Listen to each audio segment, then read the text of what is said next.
দিনটা ছিল রবিবার, তাই বাড়িতে বসে বোর হচ্ছিলাম। হঠাৎই এই বন্ধু ফোন করে বলল চল ঘুরে আসি। তাই আমিও ছটফট রেডি হয়ে গেলাম। আর আজ প্রায় 8 মাস পর দুইজন একসাথে কোথাও যাচ্ছি। আর আজকে আমি যাচ্ছি জুরানপুর কালীতলা, যেটা তোমরা কম বেশি সবাই চেনো। বর্তমানে আমি এখন যেখানে আছি সেটা জুরানপুর কালীবাড়ি নামে পরিচিত। প্রাচীন কাল থেকেই এই এলাকাটি ছিল জঙ্গলে ঘেরা, তখন এত জনবসতি ছিল না। এই গ্রামেই সংরক্ষিত আছে সতীমাতার 51টি খণ্ডের মধ্যে একটি খণ্ড।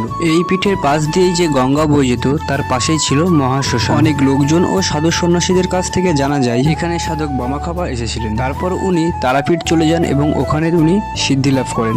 আর সবচেয়ে অলৌকিক ঘটনা হলো এখনো অবধি জানা যায়নি এই গাছটি কত বছর আগের এবং এখানে কত বছর ধরে পুজো হয়ে আসছে। যদি এই বিষয়ে তোমরা জানতে চাও তাহলে আমাকে কমেন্ট করে জানিয়ে দাও, তাহলে তোমাদের জন্য আমি আর একটা নতুন ভিডিও নিয়ে আসবো।